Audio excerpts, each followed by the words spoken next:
Radhe Radhe everyone. Finally gold में हमें आज फिर से एक अच्छा खासा इस जोन का ब्रेकआउट देखने को मिल रहा है। कल हमने डिस्कस किया हुआ था कि ये जोन के ऊपर अगर सस्टेन करता है मार्केट तो हमें एक अच्छा खासा टारगेट अपसाइड के लिए देखने को मिल सकता है, जो कि लगभग 200 पॉइंट्स अगर यहाँ से देखेंगे ना तो 200 पॉइंट्स ऑलरेडी मूव हो चुका है और 5300 का टॉप लगाने के बाद मार्केट थोड़ा सा रिट्रेसमेंट जोन में फिलहाल 4 आवर में हमें देखने को मिल रहा है, जो कि अच्छी बात है। यहाँ पे अगर थोड़ा सा पुल बैक मिलेगा ना तो फिर से हमें बाई साइड के लिए ट्रेड बन सकता है।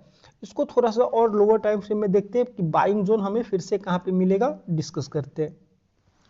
ये 1 आवर का टाइम फ्रेम का चार्ट है। अगर 1 आवर के टाइम फ्रेम में देखेंगे ना तो हमें सबसे बेस्ट जो बाइंग जोन मिलेगा ना, ये 52 के अराउंड 52 से लेके 5180 के बीच में अगर इस जोन में कहीं पे बाइंग सिनेरियो बनता है, ये पिछली बार यहाँ पे होल्ड किया था।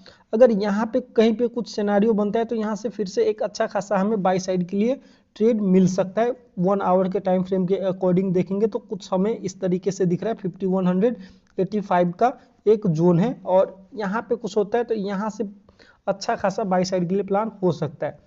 अगर दूसरी जोन की बात करें तो जहां से ये ब्रेकआउट हुआ था यहां तक आना थोड़ा सा रेयर है फिलहाल, लेकिन फिर भी 5100 तो एक दूसरा जोन बनता है जहां पे हमें एक अच्छा खासा बाई साइड के लिए प्लान हो सकता है। अगर सेलिंग की बात करेंगे तो सेलिंग बहुत ही ज़्यादा रिस्की है फिलहाल। जिस तरीके से मार्केट दिख रहा है सेल साइड के लिए करना मुश्किल है। अगर फ्रेश सेलिंग जोन की बात करेंगे ना तो फ्रेश सेलिंग जोन यहाँ पे हमें जो अभी फ्रेश हाई लगाया हुआ था 5300 से लेके 5310, इस जोन में कहीं पे अगर हमें कुछ दिखता है फिर से तो यहाँ पे एक सेल साइड के लिए प्लान हो सकता है नीचे की तरफ। और उसका रीजन सिंपल सा, यहाँ पे अच्छा खासा अभी मार्केट आने के बाद सेल हुआ था, तो ये फिर से अगर यहाँ पे जाते हैं तो यहाँ से दूसरी बार फिर से एक सपोर्ट लेगा और नीचे आने की संभावना हमें दिख रही है।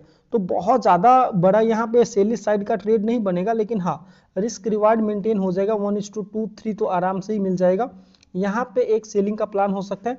अगर बाइंग का अगर लोअर टाइम फ्रेम में देखेंगे ना तो ऑलरेडी बाइंग जोन में ही है फिलहाल, लेकिन प्राइस एक्शन बनना चाहिए। ये जो जोन है पिछली बार यहाँ पे अगर देखेंगे तो ब्रेकआउट हुआ था और एग्जैक्टली इस लेवल पे एक बार फिर से सपोर्ट ले चुका है और ऊपर गया था और एग्जैक्टली यहाँ पे लेके फिर से मार्केट अभी ऊपर की तरफ हमें जाते हुए नजर आ रहा है। लेकिन दिक्कत क्या हो जाती है ना, यहाँ से कुछ प्राइस एक्शन बनना चाहिए, उसके बाद फिर से बाई साइड के लिए प्लान हो सकता है।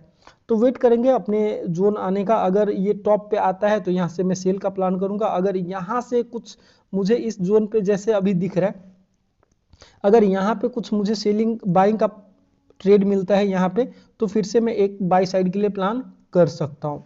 थोड़ा सा बिटकॉइन भी देख लेते हैं। ये बिटकॉइन का डेली टाइम फ्रेम का चार्ट है और डेली टाइम फ्रेम में तो कुछ खास यहाँ पे दिख नहीं रहा है, तो थोड़ा सा लोअर टाइम फ्रेम में देखते हैं।